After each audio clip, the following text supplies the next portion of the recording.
بسم اللہ الرحمن الرحیم۔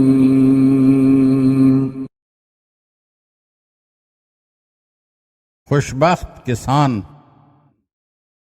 بیان کیا جاتا ہے کہ ایک بادشاہ کو شکار کھیلتے ہوئے جنگل میں رات ہو گئی۔ سخت سردی کا موسم تھا، اس لیے جستجو ہوئی کہ رات گزارنے کے لیے کوئی ٹھکانہ مل جائے۔ اتفاق سے اسے ایک کسان کا مکان نظر آ گیا۔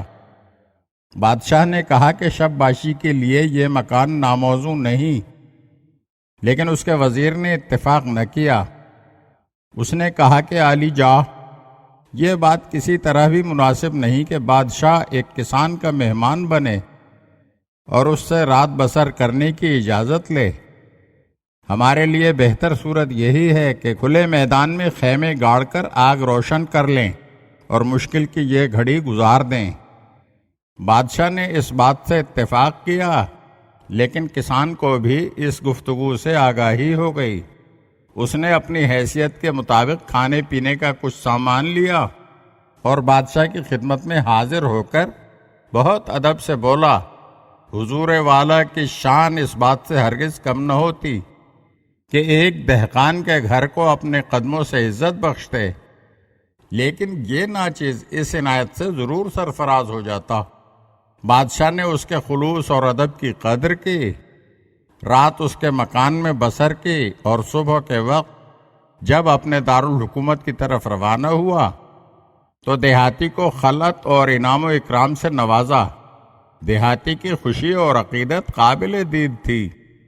وہ بادشاہ کے گھوڑے کے ساتھ چل رہا تھا اور کہہ رہا تھا، شان کچھ بادشاہ کی نہ گھٹے، وہ اگر میہ ماں ہو دہقاں کا، ہاں مگر وہ ہو آفتاب نصیب، سایہ اس پر پڑے جو سلطان کا۔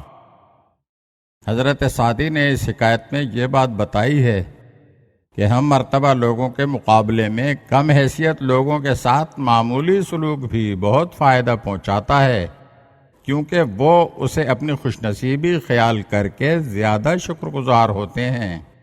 نیز یہ کہ یہ بات ذی حیثیت لوگوں کے فرائض میں شامل ہے کہ وہ غریبوں اور کمزوروں کو حقیر جان کر ان سے بے اعتنائی نہ برتیں، بلکہ یہ بات تسلیم کریں کہ انسان ہونے کی حیثیت سے وہ بھی بلند درجہ رکھتے ہیں۔ اگر آپ ہمارے چینل کی نئی ویڈیوز دیکھنا چاہتے ہیں تو ہمارے چینل کو سبسکرائب کریں اور گھنٹی کے بٹن کو دبائیے تاکہ ہر آنے والی ویڈیو آپ کو جلد موصول ہو سکے۔ اور ہاں، لائک اور شیئر ضرور کیجیے اور اپنے قیمتی کمنٹ سے ہمیں آگاہ کیجیے۔ شکریہ۔